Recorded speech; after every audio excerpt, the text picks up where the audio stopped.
नमस्कार साथियों, मैं doctor Manoj Ahuja Ahuja news channel में आपका हार्दिक अभिनंदन करता हूं। आहूजा न्यूज बुलेटिन देखने से पहले हम आपको बता दें, हमारा न्यूज चैनल कोई प्रोफेशनल चैनल नहीं है। कानून की विशेष जानकारियां दिखाना, मौजूदा विधानसभा से संबंधित महत्वपूर्ण खबरें दिखाना और हमसे जो लोग जुड़े हुए हैं, हमारे सब्सक्राइबर्स, हमारे मित्र, हमारे शुभचिंतक, उनसे जुड़ी हुई महत्वपूर्ण खबरें दिखाना हमारे आहूजा न्यूज चैनल की पहली प्राथमिकता में शामिल है। आप भी हमारे आहूजा न्यूज चैनल के सदस्य बने। अगर आपने हमारे चैनल को सब्सक्राइब नहीं किया है तो सब्सक्राइब करें। तो आइए देखते हैं आज की विशेष खबरें आहूजा न्यूज चैनल बुलेटिन। नई पहल के साथ रजिस्ट्री की पकड़ में आने के बाद शीर्ष अदालत के न्यायाधीशों के कार्यालय भी दूसरे चरण में कागज रहित हो जाएंगे। सुप्रीम कोर्ट के कार्बन पदचिह्न को कम करने के लिए एक ऐतिहासिक पहल में भारत के मुख्य न्यायाधीश CJI DY चंद्रचूड़ ने ईमेल के माध्यम से रजिस्ट्री के भीतर आंतरिक संचार को अनिवार्य करने वाली नीति निर्धारित की। घटनाक्रम से वाकिफ सूत्रों ने इस बात की पुष्टि की कि अब सुप्रीम कोर्ट रजिस्ट्री सदस्यों के बीच सभी आधिकारिक संचार सख्ती से ऑनलाइन मोड के माध्यम से होंगे। सुप्रीम कोर्ट ने एक ही ऑफिस प्रणाली अपनाने का भी फैसला किया है, जहां हर फाइल को केवल आंतरिक नेटवर्क के माध्यम से ऑनलाइन स्थानांतरित किया जाएगा। पहले संचार का माध्यम कागज के माध्यम से होता था, जहां कर्मचारी कार्यालय नोट तैयार करते थे और फाइलों को भौतिक रूप से स्थानांतरित करते थे। शीर्ष अदालत के एक सूत्र ने स्पष्ट किया, यह अब ऑनलाइन किया जाएगा। कार्यालय की पूरी प्रक्रिया अब इलेक्ट्रॉनिक रूप से की जाएगी। किसी भी प्रक्रिया को फिर से तैयार करने में कुछ समय लगेगा। प्रत्येक रजिस्ट्रार के कार्यालय को प्रतिदिन 300-400 ईमेल संचार प्राप्त होते हैं, जिन्हें मुद्रित किया जाता था और पदानुक्रम के अनुसार चिन्हित किया जाता था। पेपरलेस पॉलिसी अपनाने से प्रतिदिन 300 से 400 पेपर केवल एक रजिस्ट्रार के कार्यालय में ही बचेंगे। सुप्रीम कोर्ट ने हाल ही में वकीलों के लिए ऑनलाइन पेशी की शुरुआत की थी, जिससे शारीरिक पेशी पर्ची दाखिल करने की आवश्यकता समाप्त हो गई थी। अब तक लगभग 72,000 ऑनलाइन अपीयरेंस चिन्हित किए जा चुके हैं, जिससे कागज की कुल 72,000 शीट की बचत हुई है। सूत्र ने कहा, संख्या प्रतिदिन बढ़ रही है और अधिक से अधिक लोग ऑनलाइन अपनी उपस्थिति दर्ज करा रहे हैं।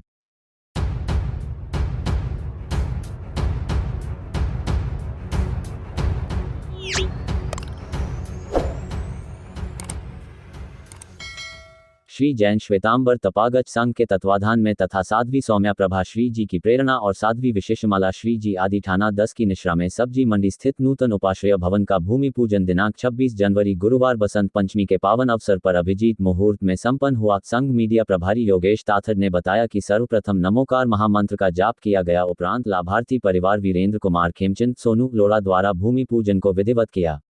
महिला मंडल द्वारा आरती की गई। साध्वी विशेषमाला द्वारा भूमि में वाक्षक क्षेप डाला, जिससे कि निर्माण कार्य को एक अच्छा स्वरूप मिल सके। उपाश्रय भवन का नाम आत्मा वल्लभ आराधना भवन रखा गया। इसी बीच संघ के अध्यक्ष सुरेंद्र धुपिया ने बताया कि जल्दी ही इस भवन का निर्माण कार्य पूर्ण करा दिया जाएगा। यह भवन साधु साध्वी जी के लिए बनाया गया है। श्रावक श्रविकाओं द्वारा आत्मा कल्याण के लिए किए जाने वाले प्रतिक्रमण और सामायिक भी यहाँ किए जाएंगे। भवन में एक ज्ञान भंडार भी बनाया जाएगा, जिससे कि सभी वहां पहुंचकर ज्ञान की प्राप्ति कर सके। तपागच ट्रस्ट मंडल के मंत्री महेंद्र कुमार धम्मानी, निर्मल ताथड़, मुकेश धुपिया, खेमचंद ताथड़, लाभचंद धुपिया, नोरत सेठी, धर्मीचंद सेठी, सुनील कोठारी सहित संघ के सभी महिला, पुरुष और बच्चे वहां मौजूद रहे। इसी बीच खरतरगच संघ अध्यक्ष जितेंद्र सिंह सिंघवी व नवयुवक मंडल अध्यक्ष सुमित धुपिया भी सम्मिलित थे। नवयुवक मंडल ने संपूर्ण निर्माण कार्य में अपना योगदान देने की भावना जताई।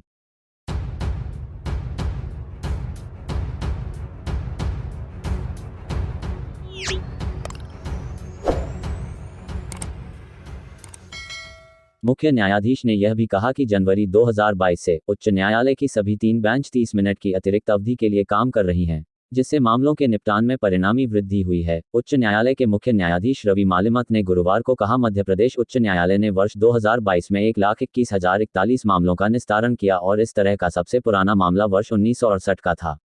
मुख्य न्यायाधीश CJ 74वें गणतंत्र दिवस के अवसर पर उच्च न्यायालय में एक सभा को संबोधित कर रहे थे। उन्होंने कहा, वर्ष 2022 में 1,21,041 प्रकरणों का निस्तारण किया गया है। सबसे पुराना मामला जो निपटाया गया है वह वर्ष 1968 का था। वर्ष 1984 व 1987 के 35-40 वर्ष पुराने 2 प्रकरणों का निस्तारण किया गया। 30-35 वर्षों से लंबित पड़े 4 प्रकरणों का निस्तारण किया गया।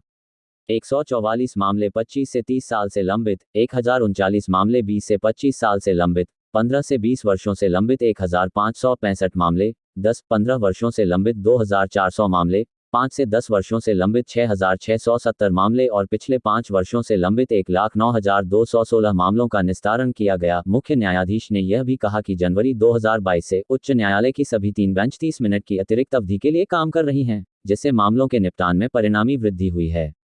मुख्य न्यायाधीश मालिमथ ने अपने भाषण में स्वतंत्रता संग्राम के दौरान स्वतंत्रता सेनानियों द्वारा दिए गए बलिदानों को भी याद किया।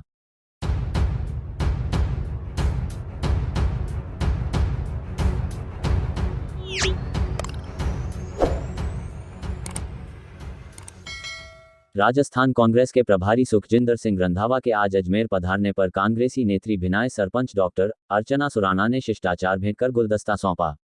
गौरतलब है कि प्रभारी रंधावा शुक्रवार को सोनिया व राहुल गांधी की चादर लेकर दरगाह शरीफ पहुंचे थे। इस दौरान शहर की मेरवाड़ा एस्टेट होटल में उन्होंने हाथ से हाथ जोड़ो अभियान की रूपरेखा बताते हुए संभाग स्तरीय मीटिंग ली थी, जिसमें अजमेर संभाग के वरिष्ठ कांग्रेसी कार्यकर्ताओं और पदाधिकारियों ने भाग लिया था। सरपंच डॉक्टर अर्चना सुराणा ने विगत दिनों भी प्रभारी मंत्री से पंजाब स्थित उनके आवास पर मीटिंग कर मसूदा विधानसभा क्षेत्र के हालातों के बारे में चर्चा की थी।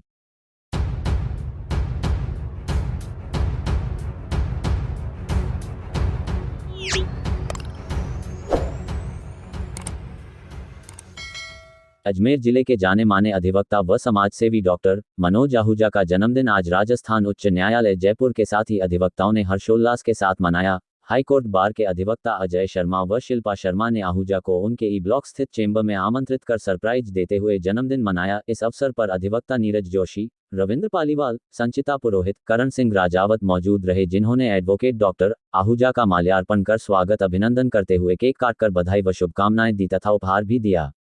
इस अवसर पर एडवोकेट डॉक्टर मनोज आहूजा ने शर्मा दांपति का आभार व्यक्त करते हुए कहा कि उन्होंने जरूर पिछले जन्म में कोई अच्छे काम किए होंगे, जिसके चलते उन्हें अजय और शिल्पा जैसे मित्र मिले हैं, जिन्होंने जन्मदिन के 7 दिन बाद भी मेरे जन्मदिन को याद रखते हुए आज मेरा जन्मदिन मनाकर मुझे अद्भुत खुशी दी है। गौरतलब है कि आहूजा का जन्मदिन 20 जनवरी शुक्रवार को था, लेकिन उस दिन वो हाईकोर्ट नहीं जा सके और अपना जन्मदिन अपने परिवार के सदस्यों के साथ सेवा कार्य करके मनाया था तथा आज शुक्रवार होने से आहूजा अपने केसेस की पैरवी करने हाईकोर्ट पहुंचे थे। केक पर लिखा था मनोज जी मोतियों की माला। हाईकोर्ट बार की सांस्कृतिक सचिव शिल्पा शर्मा ने कहा कि अधिवक्ता आहूजा अपने सभी दोस्तों को एक दूसरे से मिलवाते रहते हैं तथा अपने रिश्तों को मोतियों की माला की तरह पिरोकर रखते हैं।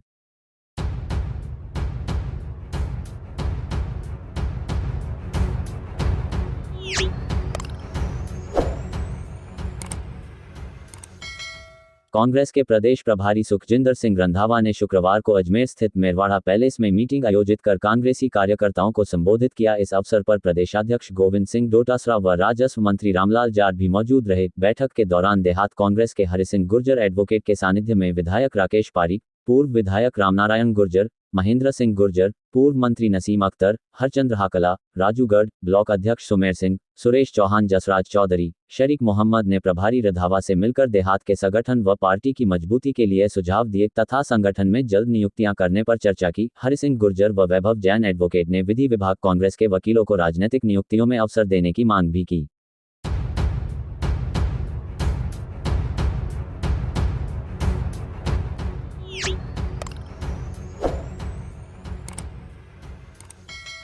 पारिवारिक झगड़ों के मद्देनजर उज्जैन निवासी पति हेमराज जारवाल ने सवाई माधोपुर निवासी पत्नी सुमनलता जारवाल के खिलाफ एक तलाक याचिका उज्जैन की फैमिली कोर्ट में दायर की। सुमनलता को उक्त तलाक याचिका उज्जैन जाकर लड़ना परेशानी भरा नजर आया, सो उसने उज्जैन की याचिका को सवाई माधोपुर की फैमिली कोर्ट में ट्रांसफर किए जाने हेतु एक याचिका सुप्रीम कोर्ट में दायर की। पति हेमराज की तरफ से उनके एडवोकेट चेतन बैरवा ने पत्नी की याचिका का यह कहकर विरोध किया कि सवाई माधोपुर में उसके क्लाइंट को जान से मार दिए जाने का डर है, लिहाजा याचिका उज्जैन की फैमिली कोर्ट द्वारा ही तय की जाए। एडवोकेट बैरवा के तर्कों को सुनने के बाद सुप्रीम कोर्ट के माननीय न्यायाधीश अजय रस्तोगी तथा माननीय न्यायाधीश बेला एम त्रिवेदी की बेंच ने पति पत्नी दोनों को अगली तारीख से पहले सुप्रीम कोर्ट स्थित मीडिएशन सेंटर जाकर समझौते के प्रयास किए जाने के निर्देश दिए।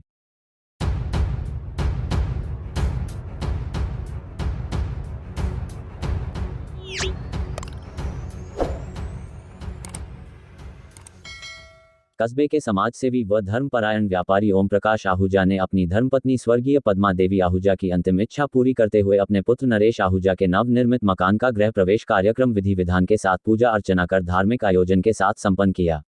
आहूजा के बड़े भ्राता डॉक्टर मनोज आहूजा ने बताया कि वो आपस में 3 भाई हैं। बड़े पुत्र वो स्वयं है जो अपने माता पिता के साथ उनकी मां के मकान पद्मा भवन में रहते हैं।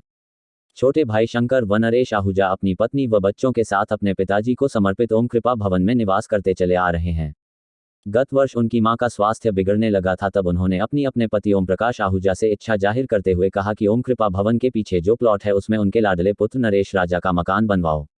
इस पर आहूजा ने तुरंत ही पंडित सियाराम उपाध्याय के सानिध्य में 23 फरवरी को नींव का मुहूर्त करवाकर भवन निर्माण कार्य प्रारंभ किया। स्वर्गीय पद्मा देवी की अंतिम इच्छानुसार बन रहे मकान का नाम ओम पद्मा भवन रखते हुए 2 दिसंबर 2022 को गृह प्रवेश का मुहूर्त निकाला गया, लेकिन उससे पूर्व ही 24 नवंबर को पद्मा देवी स्वर्ग सिधार गईं, जिसके चलते मकान का गृह प्रवेश का कार्य संपन्न नहीं हो सका। स्वर्गीय पद्मा देवी के अंतिम संस्कार के बाद अन्य सामाजिक दायित्वों व संस्कारों के निर्वहन के बाद पंडित सियाराम जी ने 26 जनवरी बसंत पंचमी का सर्वश्रेष्ठ मुहूर्त निकाला, जिस पर गुरुवार 26 जनवरी बसंत पंचमी को समाजसेवी आहूजा ने अपनी धर्मपत्नी की अंतिम इच्छा को पूरी करते हुए ओम पद्मा भवन का विधि विधान के साथ गृह प्रवेश कार्यक्रम शुभारंभ किया, जिसमें पूजा पाठ के पश्चात आराध्य देव महासिंह बाबा को भोग लगाकर कन्याओं व ब्राह्मण भोज करवाया, जिसके बाद पारिवारिक सदस्यों सहित मित्रों व शुभचिंतकों ने पधारकर आहूजा सहित पूरे परिवार को इस शुभ कार्य के लिए बधाई व शुभकामनाएं दी।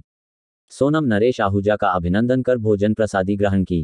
कार्यक्रम में अजमेर जिले के जाने माने एडवोकेट व भाजपा ओबीसी प्रकोष्ठ के जिलाध्यक्ष अशोक सिंह रावत, पूर्व जिला परिषद सदस्य राजेंद्र सिंह रावत, संदीप माथुर, मनोज मिश्रा, वरिष्ठ पत्रकार नवीन वैष्णव, पूर्व प्रधान ललित लोढ़ा, पंचायत समिति सदस्य सुनील शर्मा, पूर्व लोक अभियोजक महेंद्र सिंह रावत, सत्यनारायण मंदिर समिति अध्यक्ष जयमल रेहलानी, दीपक भेजवार, अमित अग्रवाल, भिनाय सरपंच डॉक्टर अर्चना सुराना, शारीरिक शिक्षक मनदीप सिंह, सहकारी समिति अध्यक्ष उमराव जानगू, भाजपा नेता किरोड़ी मल शर्मा, बनवारी दास वैष्णव, बांदनवाड़ा चौकी प्रभारी गिरधारी सिंह सब इंस्पेक्टर, व्याख्याता पंकज शर्मा, एडवोकेट त्रिलोक जानगिर, गोवर्धन जाखड़, रामस्वरूप जानगू, दीपक सैन, जाकिर हुसैन, विजयनगर से राकेश पाडलेचा, केकड़ी से राकेश जैन, पदम लोधा, ओम प्रकाश पहलवानी, भंवर सिंह सोलंकी, जयेश रानका, प्रेम सिंह जैन सहित सैकड़ों मित्रगण मौजूद रहे।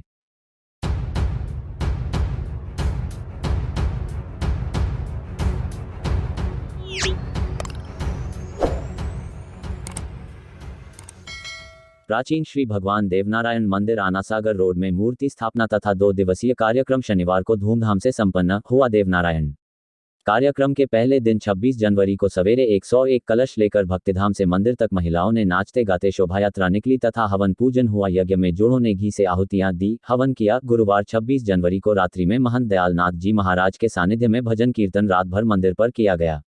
कलश व शोभायात्रा को मंदिर संरक्षक हरिसिंह गुर्जर, एडवोकेट मंदिर कमेटी के अध्यक्ष हरिराम बागड़ी, राजू कालू बजाड़, धर्माराम कदेव पहलवान ने झंडा पूजन कर शोभायात्रा को रवाना किया। मंदिर के संरक्षक हरिसिंह गुर्जर व हरिराम बागड़ी ने बताया कि आज सवेरे हवन यज्ञ में 101 जोड़े बैठे तथा यज्ञ में आहुति दी एवं उसके बाद भगवान देवनारायणी, सवाई भोज, साधु माता, भोवाजी, बैंक जी की मूर्ति स्थापना महंत दयालनाथ व महंत चिड़ियादास महारान ने मंत्रोच्चार से मूर्ति प्राण प्रतिष्ठा तथा देव दरबार में ईंट स्थापित की, जिसके बाद में अतिथि सासंत भागीरथ चौधरी, गुर्जर नेता संरक्षक हरिसिंह गुर्जर, सुरेश भडाना, नीरज जैन पार्षद, सुरेंद्र सिंह शेखावत, भगवान पोसवाल का स्वागत मंदिर कमेटी द्वारा किया गया। उसके बाद प्रसाद वितरण किया, जिसमें हजारों श्रद्धालुओं ने भाग लिया।